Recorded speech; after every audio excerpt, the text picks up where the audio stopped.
employers in the state who pay 1/10 of 1%, the minimum. So if your current experience rating is 6.9%, then you pay 30%.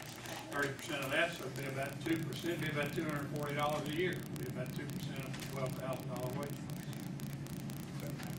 So is that, everybody got that? Now look at what the numbers would look like. Look to the top left, the beginning balance again of 82.5 in 09. And look to the lower left, the net equity at the end of 2017 is again about $230 million, which is exactly what will happen if we do nothing. I'm not trying to sway you here. I'm just saying. Do nothing, end up at 233.3. Excuse me, 233.7. You know, 63% of the statistics used by public speakers in America are made up on the spot.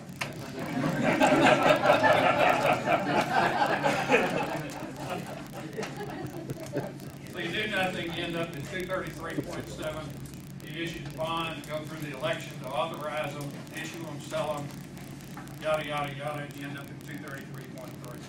But it'll have a bigger impact because we'll lose our credit for our federal, right? No, you don't lose the credit. Actually, the way that if you don't do it. We use it the same for the state, but it's by employer. It's like France, you're either going to have to pay the fuel tax increases, or you're going to have to pay the revenue increases. Or you pay the assessment. One or the other. Yes. I know you guys are talking about a base rate of 12,000. And correct me, like, on this idea on that, can't we increase our base rate a little bit so that you're also, it's a two-way thing, what it looks like that either way we are going to pay more money.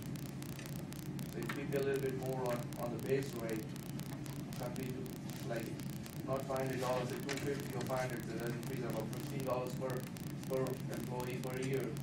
Isn't it not going to help us a lot? That's a possibility. And here's the things to remember in consideration. Number one, the fuel tax will move, period. There's nothing we can do to avoid a fuel tax increase. You will pay that as an employee. So that's going to move as long as there is a balance. Now, if we issue the bonds and pay off the balance, there's no fuel tax increase, but you pay the assessment in lieu of fuel tax increase. So that's kind of an either or there.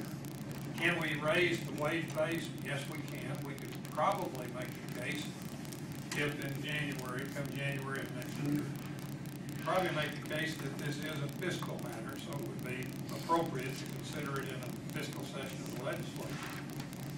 If at that point it looks like we do need to raise the wage base. It's quite possible that we won't. Now, it's also quite possible that the Fed will jump the wage base from 7,000 to 15,000 and will be forced to increase the wage base. Some of these decisions we can make, other decisions are going to be made at the federal level, and we just have to live with them. Now, if we have issued bonds in the meantime, and the Feds trump us and raise the wage base to 15,000, that's the worst of both worlds. You get the added cost on your state wage base, plus you pay for the bonds, so it starts to pile up. Would you pay off the bond earlier then if they did bump it up to 15,000? It probably would. It would accelerate the repayment of the bonds because you'd be collecting more tax. And presumably, now we were very careful to make sure that the assumptions in the BWS work are reasonable about employment growth, growth in the economy. They're pretty conservative. These are not pie in the sky, unrealistic assumptions at all. We pushed back on that pretty hard to make sure that we're not just looking through rose-colored glasses at a situation. So yes. Part of my question is, what did this chart look like before? If it's so ugly, what part of this chart has changed to make the change in the top line?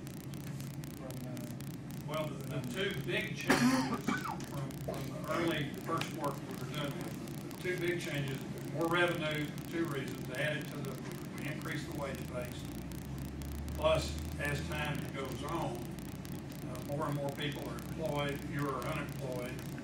So, there's more tax being taken in, less benefits being paid out. And now, the effects of 861 are another 20% impact for next year and years forward.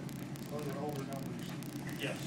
The older numbers were just ugly, that's all you can call them. I mean, to somebody's more, we were looking at about $460 or $70 million in the hole.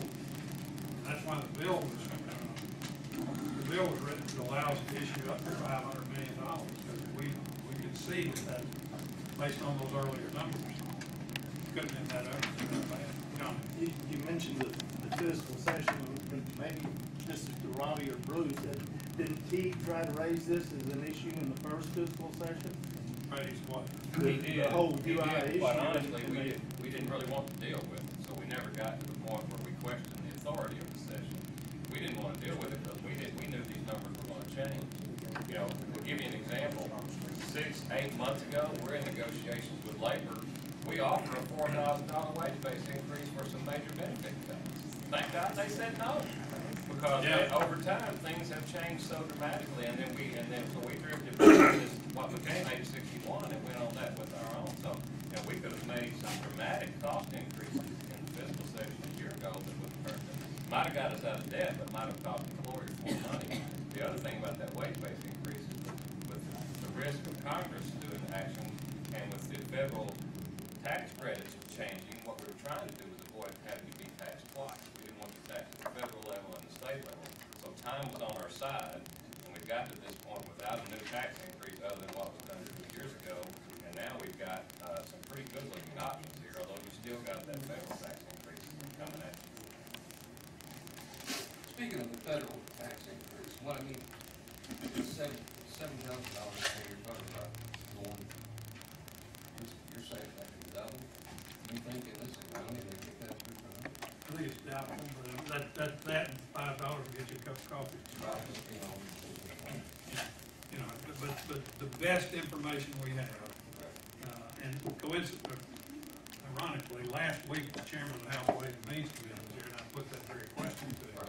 And he said, I don't think we're going to be able to do anything that will have a dramatic impact on American business in this current environment. I don't think we can get it through the House, much less the Senate.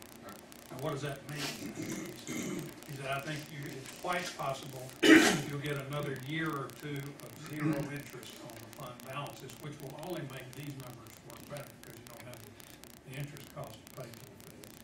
So that whatever you're collecting or not spending accelerates your replenishment of the trust fund.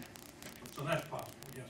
If this is not part of the state budget, how can it be a part of the fiscal section? In that form? Well, that's a good question. I wish you'd stay gone with us.